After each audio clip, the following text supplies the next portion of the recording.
నమస్తే అండి. 16 నెలలుగా ఈ ఛానెల్‌లో వీడియోలు పెడుతున్నాను. నేను మొదలుపెట్టినప్పుడు బైడెన్ ప్రెసిడెంట్. ట్రంప్ ఎక్కడ నెగ్గి మళ్ళీ ప్రెసిడెంట్ అవుతాడన్న భయంతోనే వీడియోలు మొదలుపెట్టాను గదా! అంటే ఎక్కువగా మాట్లాడింది ట్రంప్ గురించి, అతని పథకాలు, అమలు పరచబోయే పథకాల గురించి, అమలు పరుస్తున్న పథకాల గురించి. పాలిసీ డిస్కషన్స్ చేశాను. ఆ పాలిసీ వెనకాల ఉన్న పన్నాగాల గురించి మాట్లాడాను. ఆ పాలిసీ పర్యవసానాల గురించి మాట్లాడాను. అలాగే అతని అసమర్థత గురించి మాట్లాడాను. నేను ఎంత ఘాటుగా విమర్శించినప్పటికీ నా విమర్శలన్నీ ఒక డేటా ప్రకారం ఉన్నాయి. అలాగే పరుషమైన భాషను వాడాను. ఇదంతా ఇదంతా ఒక ఎత్తు. నా వాదనలన్నిటి వెనకాల డేటా ఉంది. ఇప్పుడు నా అభిప్రాయాలతో ఏకీభవించిన వాళ్ళు కూడా నేను చెప్పేది నిజాయితీగానే ఉంటుంది. నేను నమ్మిందే చెప్తాను. దానికి ఏ విధమైన ఆధారం లేదనిపిస్తే దాని గురించి మాట్లాడను. నాకు తెలియదనుకుంటే అసలు మాట్లాడను. ఇది నా సిద్ధాంతం. నేను మాట్లాడను. ఇప్పుడు నిజాయితీగా మాట్లాడాల్సిన ఒక విషయం అవుతుంది. ఇది పరుషమైన భాష వాడను. ట్రంప్ యొక్క మానసిక పరిస్థితి. నాకనిపించేది ఇది సెప్టెంబర్ 30వ తారీఖు ఈ రోజు ఫెడరల్ గవర్నమెంట్ షట్ డౌన్ అయ్యే అవకాశాలు మెండుగా కనపడుతుంది. అవుతుందో లేదో నాకు తెలియదు గానీ, దానివల్ల లాంగ్ టర్మ్ కాన్సిక్వెన్సెస్ అంటే ఈ పర్టిక్యులర్ క్లోజ్ వల్ల లాంగ్ టర్మ్ కాన్సిక్వెన్సెస్ ఉంటాయేమో తెలియదు గానీ, బట్ ఇప్పుడు ఇమ్మీడియేట్‌గా అయితే పెద్ద I'm not too much worried about it. దాని గురించి ఒక పెద్ద వీడియో చేయొచ్చు కానీ, దాని గురించి ప్రస్తావించదలుచుకోలేదు. కానీ ఈ సెప్టెంబర్ 30కి ముందు 2, 3 వారాలు జరిగిన వార్తలు మాత్రం నిజంగా బాంకర్స్. బాంకర్స్ అంటే ఇది రియల్ లైఫేనా అనిపించే విధమైన వార్తలు. వీటన్నిటికి కారణం ట్రంప్. అతని ప్రవర్తన. ఆ ప్రవర్తన నాకు చాలా దిగజారుతున్నట్టుగా కనపడుతుంది. ఏది మానసికంగా దిగజారిపోయాడు. అతనికి మెంటల్ ఫ్యాకల్టీస్ లేవని చెప్పి నాకు అనిపిస్తుంది. ఒకటి ఇదంతా పాలసీ పన్నాగాలా? లేక కేవలం గార్డెన్ వెరైటీ ఉన్మాదమా అన్నది మీరే తెలుసుకోండి. ముందుగా మెడ్ బెడ్ అనే ఒక విషయం గురించి మాట్లాడారు. మెడ్ బెడ్ అంటే మీకు తెలియకపోతే అది మెడికేషన్ బెడ్‌కి ఒక షార్ట్ ఫార్మ్. యాక్చువల్‌గా నా నోట్స్ రాసుకున్నాను. దాని గురించి చెప్తాను. ఈ మెడ్ బెడ్ అనేది ఒక స్కామ్. ఎక్కడ మొదలైందంటే 2020లో క్యూనాన్ ఉంది గదా! క్యూనాన్ అనే ఒక కల్ట్. అదొక కాన్స్పిరసీ థియరీ కల్ట్ అన్నమాట. వాళ్ళు నమ్మటం మొదలుపెట్టారు దీన్ని. ఇది ఒక కట్టు కథ. సైన్స్‌కి ఏమాత్రం ప్రమేయం లేదు. ఈ మెడ్ బెడ్‌ని ప్రమోట్ చేసే స్కామ్ గాళ్ళు, దాన్ని నమ్మే మూర్ఖులు ఏమంటారంటే ఈ మెడ్ బెడ్స్ అనేవి గ్రహాంతర టెక్నాలజీ అట. అవి డీప్ స్టేట్ వాళ్ళు మనకు తెలియకుండా దాచేస్తున్నారట. మెడ్ బెడ్లు ఏకంగా అన్ని రోగాల్ని నయం చేసేస్తాయట. ముసలితనాన్ని తగ్గిస్తాయట. పోయిన శరీర భాగాలను కూడా తిరిగి పెంచుతాయట. అంటే if you lose A arm you will regain it. నిజానికి దీనికి శాస్త్రీయ ఆధారం ఏమీ లేదు. కానీ డాక్టర్ల మీద, ప్రభుత్వం మీద నమ్మకం లేని వాళ్ళు ఉన్నారు చూసారా? వాళ్ళు మాత్రం అంటే వాళ్ళలో మూర్ఖత్వం చాలా ఉంటుంది. అలాంటి వాళ్ళు చాలా మంది ఉన్నారు. ఇప్పుడు మనకి ఇండియాలో హోమియోపతిని నమ్మని వాళ్ళు చాలా మంది ఉన్నారు. అందులో నేను ఒకడిని. హోమియోపతి నిజమైన మెడిసిన్ అనుకునే వాళ్ళు చాలా మంది ఉన్నారు. ఇలా ఏదో ఈ పలానా పసరు రాస్తే ఇది తగ్గిపోతుంది. వీళ్ళు ఏదో చెప్తారు. ఇలా డాక్టర్ల మీద, ప్రభుత్వం మీద నమ్మకం లేనోళ్ళు, జనరల్‌గా ఆలోచించడం చేతగాని వాళ్ళు, నిజంగా డెస్పరేట్ సిట్యుయేషన్‌లో ఉన్నవాళ్ళు ఈ మెడ్‌బెడ్ లాంటి స్కాముల్ని నమ్ముతున్నారు. ఈ స్కాములు నమ్మేవాళ్ళు ఉన్నారు గదా! మోసగాళ్ళు బయలుదేరుతారు. మోసాలు చేసుకుంటూ ఉంటారు. మెడ్‌బెడ్‌కి సంబంధించిన ఎలాంటి స్కామ్‌లొస్తాయి అనే దానికి ఒక ఉదాహరణ చూపించదలుచుకున్నాను.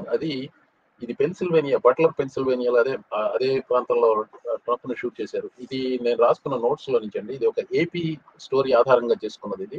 ఇది ఈ ఫెసిలిటీ చూడండి. ఇది ఒక మోటెల్ లాగా ఉంది. ఆ మోటెల్‌లో టెస్లా మెడ్‌బెడ్ సెంటర్ అనేది టెస్లా బయో హీలింగ్ అనే ఒక కంపెనీ ఆపరేట్ చేస్తది. ఇది కార్ల కంపెనీకి టెస్లాకి సంబంధం లేదు.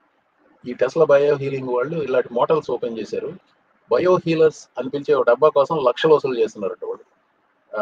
లక్షల రూపాయలు యాక్చువల్‌గా $11,000. అది జీవశక్తిని విడుదల చేసే ప్రతి రోగాన్ని నయం చేస్తదట. బాటిల్డ్ వాటర్ ఇది మామూలుగా వాల్మార్ట్ లాంటి చోట్ల కొనుక్కొచ్చే బాటిల్డ్ వాటర్‌ని స్కై హై ప్రైసెస్‌కి అమ్ముతున్నారు. యాక్చువల్‌గా నేను చూసిన ఆర్టికల్‌లో మామూలుగా మీరు హైయెస్ట్ ఎక్కడన్నా ఏ స్టోర్‌లో అన్నా పే చేస్తే $4 ఉండే బాటిల్ అది $4 కూడా ఉండదు. మీరు యాక్చువల్‌గా కాస్ట్‌కోలో బల్క్‌లో కొంటే అది 20 పైసలు కూడా పట్టదు దానికి. 20 సెంట్లు కూడా పట్టదు దానికి. అలాంటి బాటిల్ వాటర్‌ని వేరే ఎట్లాగో ప్యాకేజ్ చేసి $500కి అట్లా అమ్ముతున్నట్టున్నారు. అయితే కొంచెం ఎక్కువేనేమో సరిగ్గా ఆ రకంగా అమ్ముతున్నారు. మీరు అడగొచ్చు ఇలాంటివి చేస్తే ఇలాంటి స్కామ్‌లు చేస్తే లీగల్ లయబిలిటీ ఉండదంటే ఆఫ్‌కోర్స్ ఉంటుందండి. కింద ఫైన్ ప్రింట్‌లో రాస్తున్నారు. ఈ ప్రొడక్ట్ ఏ వ్యాధిని నయం చేయదు అని. అలాంటి డిస్క్లైమర్స్ ఉంటే they can probably not literally get away with murder. Enter social media. ఇందులో ఇలాంటి స్కామ్‌లన్నీ విపరీతంగా స్ప్రెడ్ అవుతున్నాయి. ఎఫ్‌బీఐ కూడా దర్యాప్తు చేస్తోంది. సో, ఇలాంటిది ఏదైనా మీ దగ్గరికొస్తే జాగ్రత్త పడండి అది ముందు. ఆహ్, ఇలాంటి దిక్కుమాలిన ఉనికిలో లేని సూడో సైంటిఫిక్ మెడికల్ ఎక్విప్‌మెంట్ దీన్ని సోషల్ మీడియాలో ఎవరో పోవడానికి ఎవడో చేస్తే పర్వాలేదు. అమెరికన్ ప్రెసిడెంటే ఇలాంటి వాటిని ప్రచారం చేస్తే దాన్ని ఏమంటారు?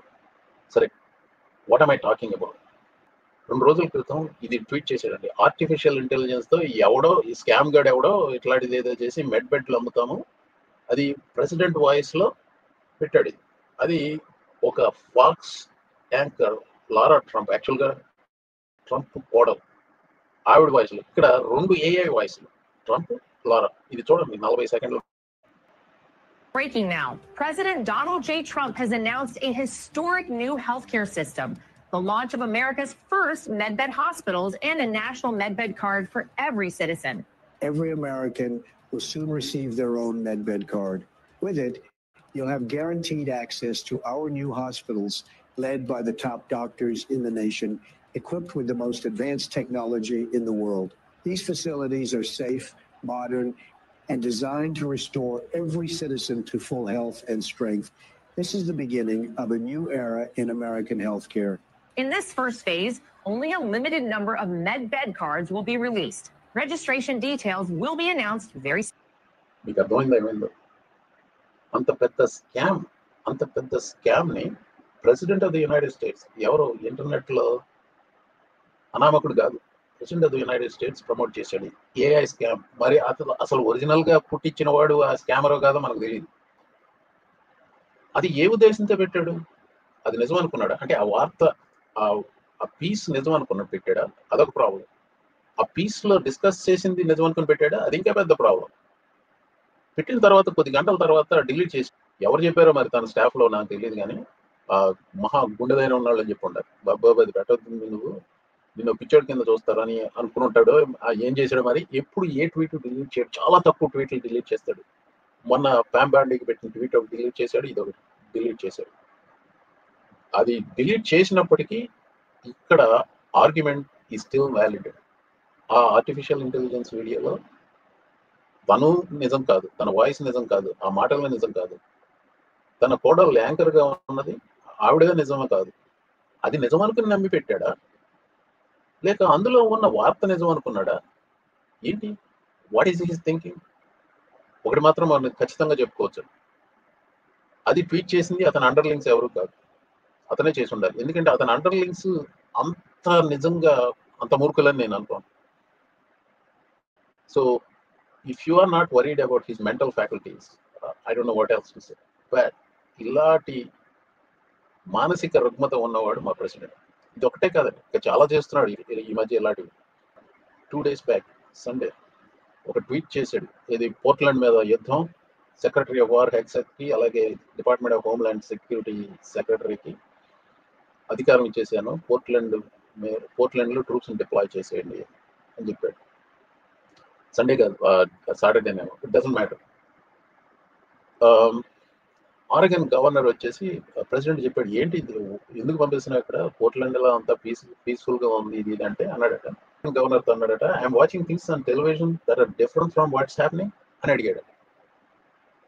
సో ఇక్కడ బ్యాక్ డ్రాప్ ఏంటంటే, అంతకు ముందు రోజు ఫాక్స్లో ఒక బిట్ ప్రసారం చేశారు, ఏదో ఒక 20 మంది ఏదో ప్రొటెస్టర్లు ఉన్నది ఏదో చూపించి, దాంతోపాటు 2020లో కోవిడ్ టైంలో జరిగిన ప్రొటెస్టులు, వాటికి సంబంధించి కొంచెం అక్కడ ఇక్కడ జరిగిన, I think there were some things were on burning also, అవి కూడా కలిపి చూపెట్టారు. ఇప్పుడు జరిగిన 20 మందితో ప్రొటెస్ట్, 2020లో జరిగిన ప్రొటెస్టులు కలిపి డిసెంజన్యూస్, ఒక రకంగా మోసపుచ్చటం కోసం, వ్యూవర్స్ కోసం అలాంటి ప్రసారం చేశాడు. అది చూశాడు, అది చూసి ఇది ట్వీట్ చేశాడు. ప్రెసిడెంట్ ఆఫ్ ది యునైటెడ్ స్టేట్స్కి అంత ప్రాసెసింగ్ పవర్ లేకపోతే, అది ఫాక్స్ న్యూస్లో ఏదో వక్రీకరించబడ్డ స్టోరీని చూసి అదే నిజమనుకి నమ్మిన వాడు president of the United states. అంతకుముందు రోజు 2 రోజుల ముందు చూశాడు ఫాక్స్లో ఆ వీడియో. పోర్ట్లాండ్ గవర్నర్తో అన్నాడట, my people tell me different, they are really attacking and there are fires everywhere. I don't think any of his people are telling that. He is referring to that what he watched on Fox. ఈ రకంగా మన family member, 80-year-old family member ప్రవర్తిస్తే ఏం చేస్తాం? వాళ్ళ వల్ల ప్రమాదం ఏం లేదు, వాళ్ళకి ఏదో సర్ది చెప్పేసి అదేం కాదులే అక్కడ ఏదో అన్నారంట అని చెప్పి ఏదో మాయ పెట్టి మభ్యపరుస్తాం. President of the United States is acting on information like this. Is it not worrisome to you?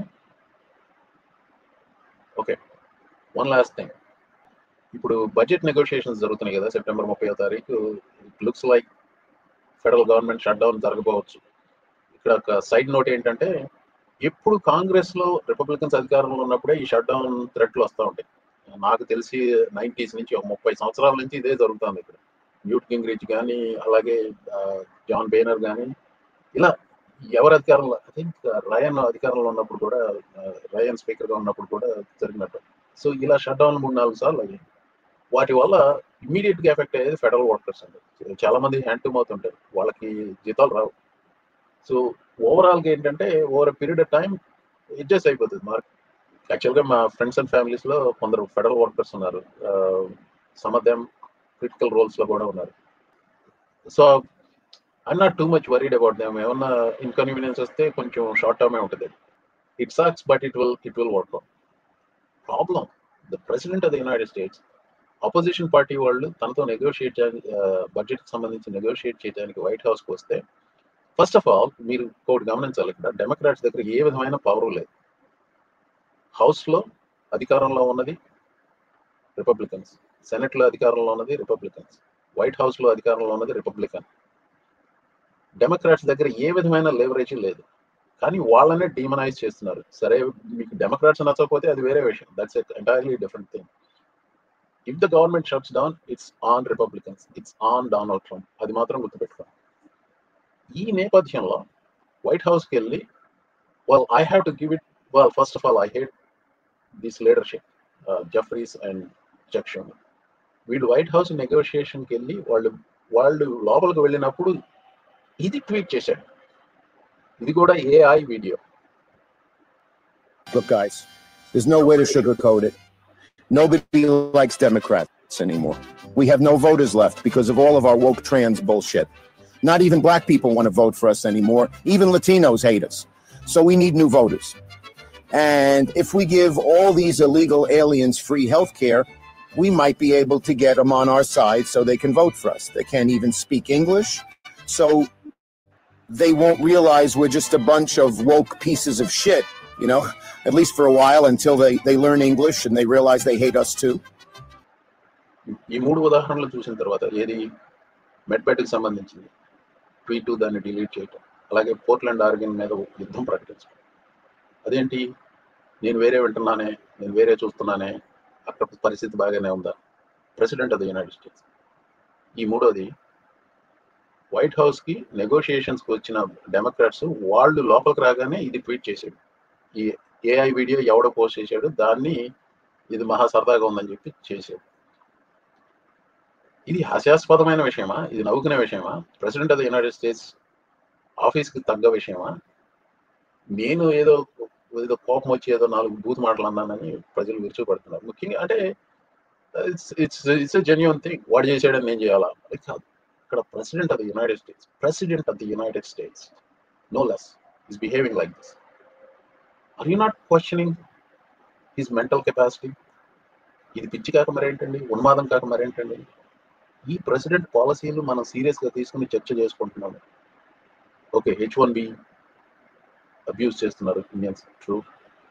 ఈ పాలసీ వల్ల చాలా మంది కళ్ళలు అయిపోతాయి, ట్రూ. ఇదంతా చర్చించుకుంటున్నాం. బట్ వీటి వెనకాల ఉన్నది ఒక పిచ్చోడు, ఉన్మాది అని మీకు అనిపించట్లేదా? నాకు అనిపిస్తుంది.